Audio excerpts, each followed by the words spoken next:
The Lexus LS is the latest luxury sedan to get caught up in a cutting-edge arms race, trying to justify its $75,000 plus price tag by offering every high-tech feature known to man.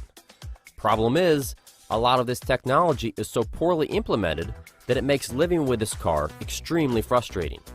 But let's start with a few of the things we liked. We were impressed how easily the 416 horsepower 3.5-liter turbo V6 moved the car around our track. There's a lot of power here, and the LS felt nimble for its size in the corners, thanks to a new chassis it shares with the sporty LC Coupe. The transmission is buttery smooth, but we think the electronic shifter will take a little getting used to. In terms of luxury, the interior can compete with the best in the class. Despite the cold, Darth Vader vibe, everything is well put together, with beautiful wood trim and extremely plush front seats.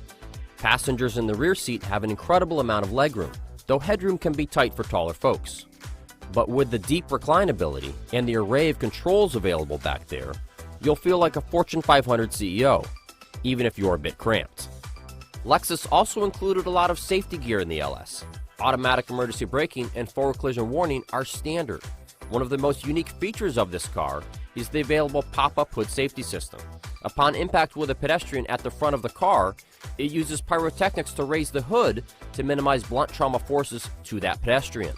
There are plenty of other high-tech safety features available, including front cross-traffic alert, all-speed adaptive cruise control, and the ability of the vehicle to actively swerve to avoid a pedestrian if the driver doesn't react in time.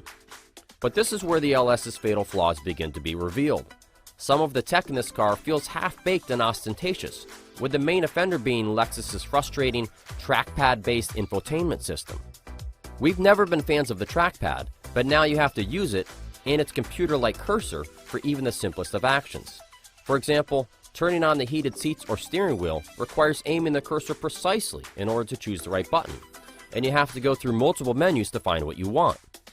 Now imagine trying to do this while cruising down the highway.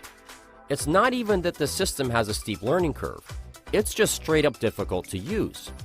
And since so many functions are buried within the system, it makes everyday driving with the LS needlessly frustrating.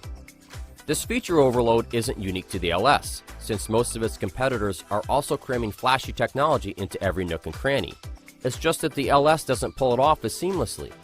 We'll be able to give you a much more in-depth look once we buy an LS of our own to evaluate it here at our test track. For more on luxury sedans, check out consumerreports.org.